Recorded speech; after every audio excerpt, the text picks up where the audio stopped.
وہ لکھتے ہیں امراللہ صالح، ان کی ٹویٹر کی اگر آپ وہ دیکھیں نا جو جس میں اپنا تھوڑا سا بندہ جو ہے وہ جو اپنا ابتدائیہ دیتا ہے، میں کون ہوں یا کیا میری سوچ ہے یا کس سے میرا تعلق ہے، یہ تھوڑا بہت وہ دیتا ہے.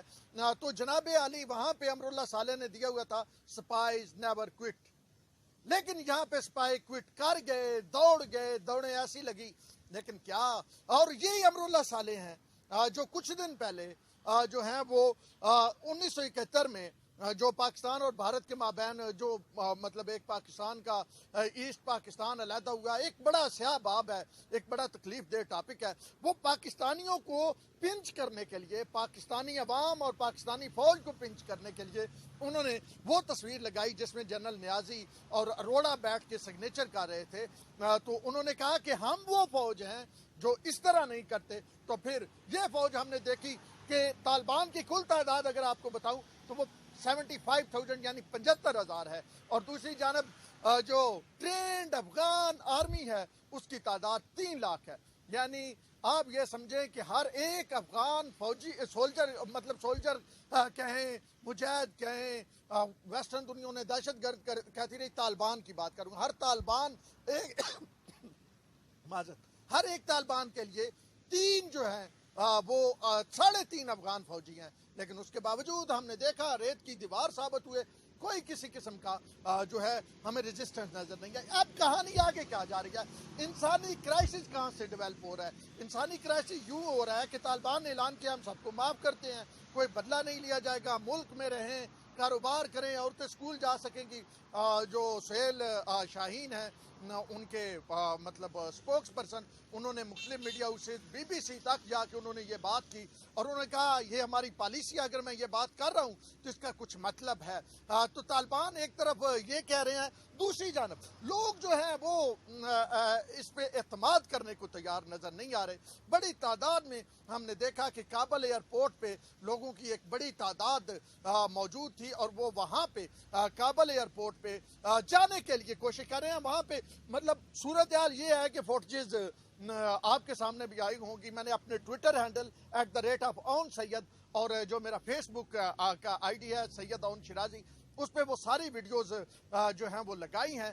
اس میں آپ واضح دیکھ سکتے ہیں لوگ اس طرح ہزاروں کی تعداد میں لوگ ایئرپورٹ پہ دوڑ رہے ہیں، اس طرح جیسے بس پہ چڑھا جاتا ہے نیو خان کی، اس طرح لوگ جو ہیں وہ طیاروں میں سوار ہو رہے ہیں. لیکن وہاں پہ ایک انسانی المیہ اور جنم لیا. وہاں پہ اس طرح تھا کہ US کی جو تھی وہ ملٹری بیس آپ کہہ لیں کہ وہاں پہ ملٹری کے ہیلی کاپٹر آئے ہوئے تھے، جہاز تھے، C-130 تھے، وہاں سے انہوں نے اڑنا تھا. اسی وجہ سے کل پاکستان کے 2 پیسنجر PIA کے جو جہاز تھے وہ پھنسے رہے. 499 لوگ ان میں سوار تھے. 1.5 گھنٹہ بعد وہ وہاں سے نکل سکے. انڈین ایئر لائن، باقی اتحاد وغیرہ کے بھی وہاں پہ یہی صورتحال رہی. تو وہاں پہ جب لوگ اس طرف گئے انہوں نے باقاعدہ طور پہ فینسنگ کی ہوئی تھی لیکن خاردار تاریں تھیں. لوگ اس طرف گئے تو انہوں نے ہوائی فائرنگ کی تاکہ لوگ اس طرف نہ آئے، کیونکہ وہ انہوں نے اپنے لیے انتظام کیا جس میں ابھی تک کی اطلاع جو سورسز بتا رہے ہیں. تو جی ایک بڑا انسانی المیہ جو ہے وہ جنم لے رہا ہے. 2 لوگوں کی ابھی تک شہادت کی اطلاع ہے کہ وہ اس باڑ کو کراس کر کے جہاں پہ US نے اپنے لوگوں کے لیے ایک نظام بنائے ہوئے تھا، ان کو لے کے جانا تھا، وہ اس طرف جا رہے تھے. ابھی 3 رکنی شورا بنائی گئی ہے لیکن افغان لوگ جو ہیں وہ اعتماد کرنے کو تیار نہیں ہیں. دوسری جانب جو قریبی ممالک ہے پاکستان سمیت، وہاں پہ نیشنل سیکورٹی کمیٹی کا پاکستان میں اجلاس یہیں پہ ہو رہا ہے. پھر اسی طرح دیگر ممالک فیصلہ کر رہے ہیں. پاکستان اپنے ٹروپس جو ہیں وہ بڑھانے کی بات کر رہا ہے وہاں پہ جو بارڈر ایریا ہے. اور ایک آپ نے ویڈیو دیکھی ہوگی، بڑا ہنس کے یہ کہہ رہے ہیں وہاں پہ جو طالبان کھڑے ہیں پاکستان کے ساتھ بارڈر پہ، اور دوسری طرف پاکستانی جو آرمی کے جوان کھڑے ہیں کہ اگلی باری آپ کیا ہے ہم نے ادھر بھی آنا ہے. تو آل دو یہ ایک مزاحیہ چیز ہے لیکن کنسرننگ چیز اپنی جگہ پہ ضرور موجود ہے. تو اس وقت یہ صورتحال ہے اور کوئی کسی کو سمجھ نہیں آ رہا کہ افغانستان کا طالبان مستقبل کس طرف جا رہا ہے. طالبان یہ کلیم کر رہے ہیں کہ ہم جو ہے پروٹیکشن دیں گے، لیکن لوگ ان کی بات پہ یقین کرنے کو تیار نہیں ہیں. دوسری جانب اشرف غنی نے باقاعدہ طور پہ اپنے فیس بک پیج پہ ایک بیان جاری کیا جس میں انہوں نے طالبان کی حکومت کو تسلیم کیا ہے. اب یہاں پہ ایک مزیدار چیز یہ ہوتی ہے کہ پاکستان سمیت دنیا نے یہ کہا تھا کہ اگر طالبان بزور بازو کابل پہ قبضہ کریں گے تو ہم انہیں نہیں مانیں گے، ہم ان کی حکومت کو ریکگنائز نہیں کریں گے. لیکن اب طالبان نے بزور بازو قبضہ نہیں کیا. جاتے جاتے یہ بھی بتا دوں کہ پاکستان سمیت دنیا کے بہت سارے ممالک کے لیے یہ ان ایکسپیکٹڈ تھا، اتنی جلدی وہ طالبان کی کابل میں انٹری نہیں دیکھ رہے تھے، کیونکہ یہ وزیر اعظم آفس کے ساتھ جو ہے قومی اسمبلی کی بلڈنگ ہے، پارلیمنٹ ہے. اور یہاں پہ جب لاسٹ ٹائم ایک جوائنٹ سیشن میں جو ایک کمیٹی کو بریفنگ دی گئی تھی، جوائنٹ سیشن تو نہیں تھا غالباً، ایک کمیٹی تھی خصوصی جس کو بریفنگ دی گئی تھی، وہاں پہ یہ کہا گیا تھا کہ عید کے بعد جو ہے ایک ایسی اور بریفنگ جو ہے افغانستان کی صورتحال پہ دی جائے گی. لیکن اب جناب عید کے بعد ابھی 20-25 دن گزرے ہیں اور یہ معاملہ ہو گیا ہے، تو اب وہ بریفنگ بھی اپنے جگہ پہ رہ گئی. بہرحال پاکستان اس حوالے سے کچھ چیزوں پہ جو کنسنسس پایا جاتا ہے لیڈرشپ میں کہ ہم نے جناب عالی افغانستان کے معاملات میں مداخلت نہیں کرنی، لیکن سیکورٹی بھرپور انداز میں رکھنی ہے تاکہ جو ہے کسی قسم کا جو ہے